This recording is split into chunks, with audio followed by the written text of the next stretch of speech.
Logan Austin, your Durango Realtor here with a good friend and colleague of mine, Charley Kier of Academy Mortgage.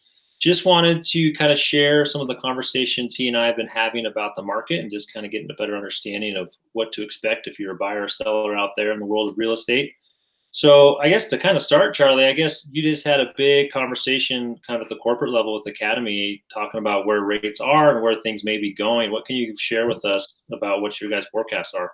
Yeah, absolutely. Well, the word for today is the V word, volatility. So the financial markets have been up and down, and they've been all over the board. But what we're seeing lately, and especially today, is a lot of volatility in mortgage pricing. So where they're going, I think long term things are going to settle down, and rates will go back to probably the all-time lows. They're a little off of that today, but I don't know if that's going to happen in days, weeks, or months. Right now, things are a moving target almost by the hour and by the minute. Okay. Knowing that we do have some volatility, I understand there's still some opportunity. Let's say if you're an active buyer in the market right now and you're actually looking at houses, what are the opportunities that you can kind of position people in as far as getting loans and stuff right now? Yeah, absolutely. So there's still great rates available. I think one thing that people need to be open to doing is looking to pay some points when they're locking in an interest rate. I ran a scenario today, and the 30-year rate with no points was 4.625. With paying one discount point or 1% of the loan amount, that got the rate all the way down to 3.625. So Wow. saved an entire percent on the interest rate by paying one discount points. And that's something that, we didn't used to see that much of a movement by paying points like that. So I think in the past couple of years, people have been used to not getting rates quoted with points. Today, let's look at that option, and there may be some incredibly attractive rates available by doing that.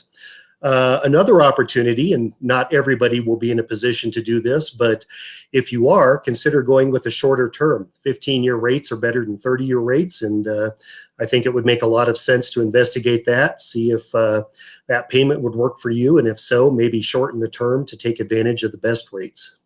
Awesome. I love it. That's all great information.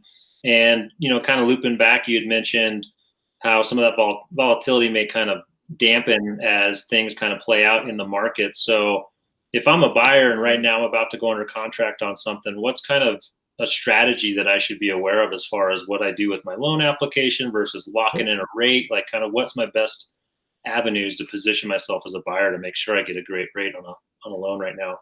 Yep, absolutely. Well, I'm going to start with you talked about being in a position to make an offer. So I talked about paying points. You can actually have the seller pay those points. And that is something that you write up in your offer as you ask them for a seller concession towards closing costs. So oftentimes we're able to get those better rates with the points, and the client, the buyer, is not actually paying for them. The seller is. So that's one thing to be aware of when you make your offer, that you can make that request. The other thing is you need to be ready to move. So when rates do get to where you want them to be, I, as your lender, need to have you in my system. I need to have all your information in there. I want to have pulled your credit report. If the rates get where you're happy with them, we want to be able to pull the trigger and lock those the second we see them. With the volatility I've had the last couple of days, I can get a rate sheet out mid-morning, and during the day it'll go up and down 3 or 4 or 5 times. And Wow. I haven't seen that maybe once in the last 3 years. That lasted for about 2 days. The norm now is I get a rate sheet and I have no idea how long it's going to be good for. So point being, you need to have in mind a rate that you're going to be happy with. When we see it, we want to jump on it, lock you in that rate, make sure you've got it. So that would be my advice there. Okay. So what I gather, really kind of the basis of our conversation, it's talk to someone like yourself, early and often in the process, get the proper paperwork and everything in order so that the moment you say, hey, it's go time, we need to hit the button, you're ready to do that. And that kind of gives a buyer that flexibility and kind of that peace of mind that when they do find that right property. And I take it too, Charley, that means that you don't necessarily have to lock the moment you go under contract, right? You can kind of stretch this out a little bit and kind of finesse it if you need to. Yeah, absolutely. So going under contract, having a property identified does not require you to lock an interest rate. We can continue to monitor the markets. when the rates get to where you're happy with them, we lock at that point. So there's a lot of flexibility there. All right. Awesome. Well, hey, Charley, I really appreciate you taking the time and sharing some of this information. I know there's been a lot of questions that I've been dealing with on my end, and I'm sure you're dealing with as well. So really appreciate your insight and kind of giving us some tools to help, our clients better navigate and put them in the best spot, even though the things seem like it's tough out there, but I think there's still a lot of opportunity to make some good things happen for people out there. Yeah, you are absolutely correct. So I appreciate the opportunity to visit with you, and look forward to being a resource for you and your clients. All right. Awesome. Thanks, Charley. Have a great day. Thanks, Logan. Bye.